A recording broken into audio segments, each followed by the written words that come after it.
Bonjour, Louis d'Agriculture Bonsaï. Alors aujourd'hui, ce qu'on vous parle, c'est un petit peu d'éthique dans le monde du bonsaï. Donc la saison des expositions arrive. Vous allez avoir l'occasion ici au Québec d'aller visiter plusieurs expositions des sociétés de bonsaï du Québec. Donc, petit rappel, si vous ne le savez pas déjà, on fait pas ça, on touche pas aux arbres. Souvent, dans les expositions, vous allez avoir une petite affichette, ne pas toucher aux arbres. Mais pourquoi ne pas toucher aux arbres?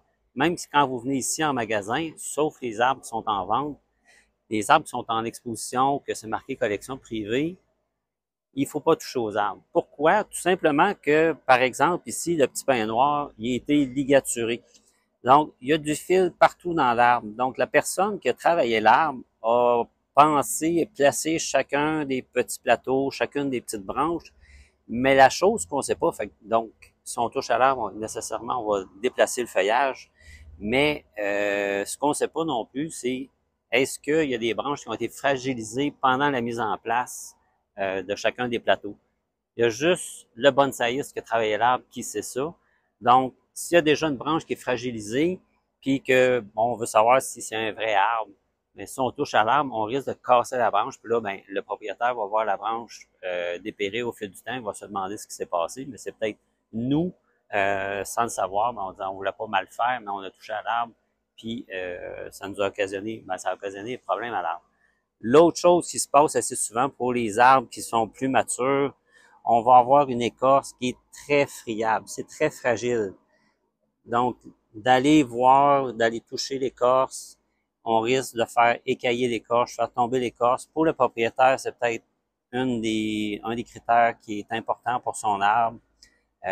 Donc, si par exemple c'est un pin noir du Japon, ou dans ce cas ici, c'est une aubépine, ben on veut pas faire tomber l'écorce, ça fait partie de la beauté de l'arbre. On veut pas non plus abîmer cet aspect-là. L'autre chose qui peut se passer, mais si on se promène par exemple dans une pépinière, on touche à tous les arbres, peut-être que certains arbres ont des insectes. Donc le fait de se promener d'un arbre à l'autre, ben, on est comme l'abeille qui butine, on répartit, c'est-à-dire on distribue les insectes, on distribue des œufs un peu partout.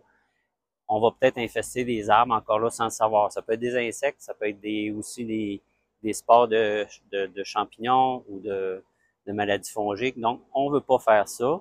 Donc, la meilleure des choses, c'est de garder les mains pour soi.